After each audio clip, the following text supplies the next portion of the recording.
Hi guys, this is the first of several flipped classroom lectures we're going to have. Today we're going to be talking about early Jewish art, and so let's begin.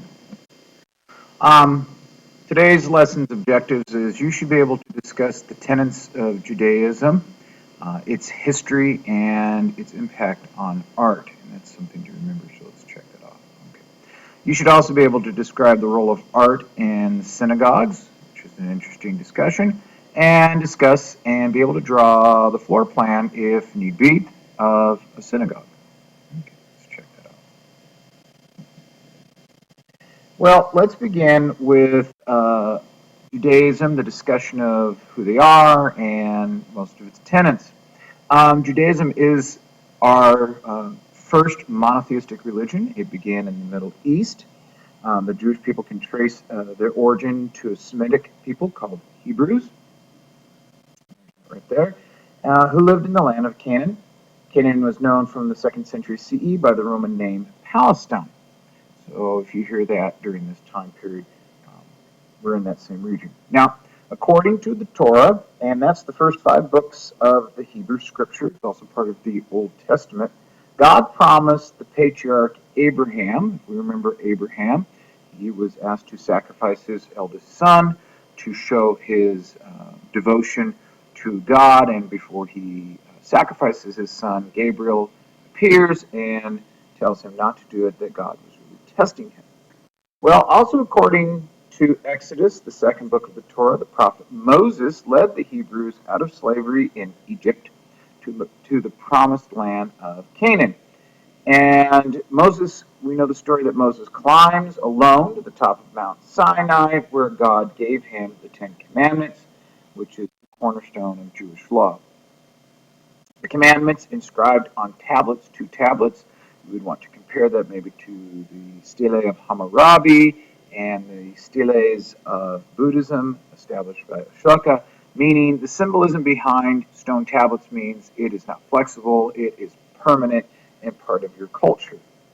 And those 10 Commandments were kept in a gold covered wooden box, also known as the Ark of the Covenant, in which we, sarcastically say that Indiana Jones finds and all things go wrong for those that open the box. Well, let's talk about what is Judaism and art, how do they work? Well, Jewish law forbade the worship of idols. You remember the golden calf and what happened there. God was not very happy when they did that. So a prohibition that often made the representational art, especially sculptures in the round, suspect to creating idols. So, nevertheless, artists working for Jewish patients depicted both symbolic and narrative stories of Jewish subjects. And they were inspired by Greek and Roman wall paintings. So, you should have a good idea of you know, a little bit how the religion and art work together. Well, let's talk about the first temple in Jerusalem. The Jewish King Solomon built a temple in Jerusalem to house the Ark of the Covenant. The temple was the spiritual center of Jewish life. It consisted of courtyards and 2 bronze pillars, an entrance hall, a main hall, and the Holy of the Holies, which was the innermost chamber that housed the Ark, and its guardian cherubim, or attendant angels. Some people would even compare that to the lamassus, which were the winged guardians that we would have seen in Syria. Well, when Nebuchadnezzar II came into town, he destroyed the temple and he exiled the Jews and carried off the Ark of the Covenant. The site of the second temple, the Temple Mount, is also on an Islamic holy site, the Haram al-Sharif, and is now occupied by the shrine called the Dome of Rock. And we'll discuss that in Islamic art. Well, let's get down to some of our art now. Let's talk about Jewish catacomb art, what we find in Rome. Most of the earliest surviving examples of Jewish art date from Hellenistic and Roman periods. There are 6 Jewish catacombs that were discovered in the outskirts of Rome and in use from the 1st to the 4th centuries. We have this painting that displays several Jewish themes, and particularly here are our menorahs. Right here's one menorah, And here is another menorah right there as well. This right here, this structure, this is the Ark of the Covenant. And so the menorah is flanking on both sides. It's a fairly easy piece. We can also see that some of our detailing up in the ceiling, we have some vegetal motif going on right here, and we see some smaller nets. It's almost as if this is some sort of a tent that's maybe over the top of the menorahs and of the Ark of the Covenant. Well, let's talk about synagogues. Judaism has always emphasized religious learning. Jews gathered in synagogues for study and worship, and so a synagogue can be any large room where a Torah scroll are kept and read publicly. And for this structure right here, this is known as the Torah niche. Looks like we have columns right here. We have some sort of a kneeling platform, but then this is where the Torah would have been kept. There's a nice little sea scallop right here as well.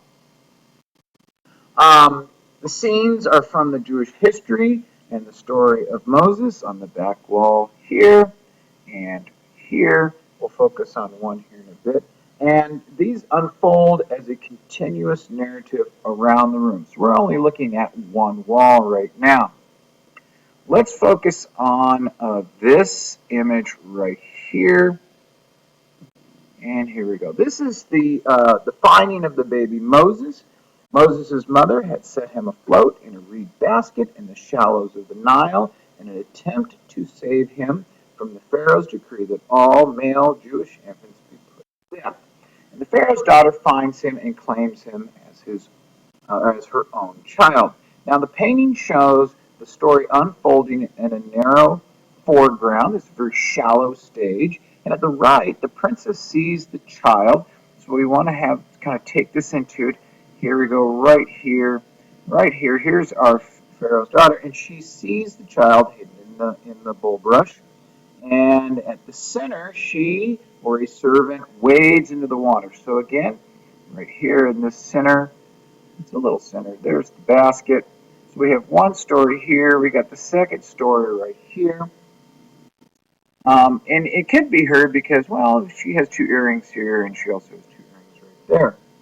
And on the left, she hands him to the nursemaid. So this is the third story. So rather than reading it from left to right like we typically do, we read this from right to left. So the narrative is kind of going in this direction, that way. It is a very individual painting. It's inspired by Near Eastern sources.